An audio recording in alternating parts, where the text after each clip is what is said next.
خلیج فارس سے اس وقت کی سب سے بڑی اور ہولناک خبر آ رہی ہے، جس نے مشرقی وسط کے ایک ایسی ہولناک جنگ کے دہانے پہ لا کھڑا کیا جس کا تصور بھی نہیں کیا گیا تھا۔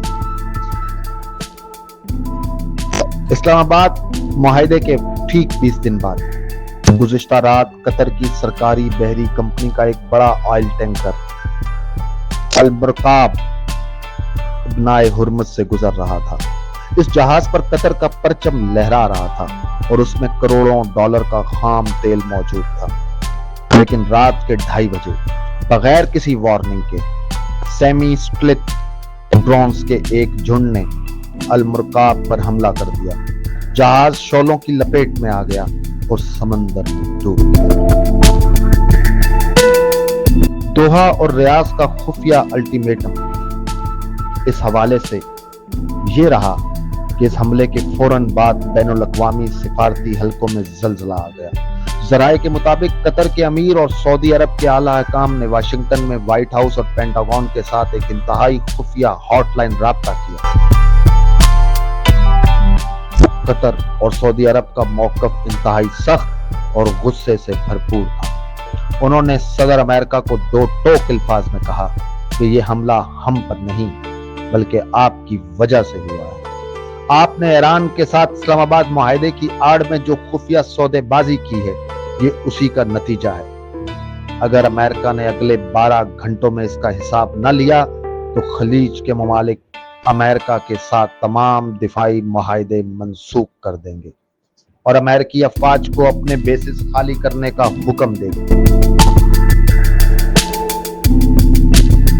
اس شدید سفارتی دباؤ اور خلیج میں اپنے اس بڑے فوجی اڈوں کو کھونے کے خوف سے امریکی صدر نے فوری طور پر آپریشن ریڈ لائن کی منظوری دی اور امریکی B-2 بمبار طیاروں نے جنوبی ایران پر اب تک کی سب سے ہولناک بمباری شروع کر دی، جسے پینٹاگون نے پچھلے حملوں سے 20 گنا سخت قرار دیا ہے۔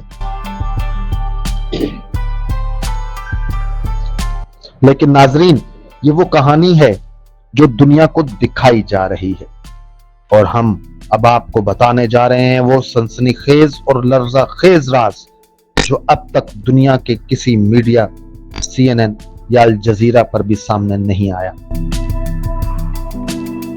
ہماری انٹیلیجنس انویسٹیگیشن کے مطابق قطر کے اس جہاز المرکاب پر کوئی ایرانی ڈرون حملہ ہوا ہی نہیں تھا۔ حقیقت یہ ہے کہ اس جہاز کے اندر نیوکلیئر گریڈ کا ایک انتہائی خفیہ سائبر جیمنگ نوڈ چھپایا گیا تھا، جو امریکہ اور اسرائیل انٹیلیجنس نے مشترکہ طور پر وہاں نصب کیا تھا۔ پلان یہ تھا کہ یہ قطری جہاز جب ایران کے ساحل کے قریب سے گزرے گا تو یہ ایران کے پورے ساحلی ڈیفنس سسٹم اور ڈرون کمانڈ نیٹ ورک کو بغیر کسی گولی کے بلائنڈ کر دے گا۔ لیکن ایرانی انٹیلیجنس کو اس ٹروجن ہارس کی بھنگ لگ گئی۔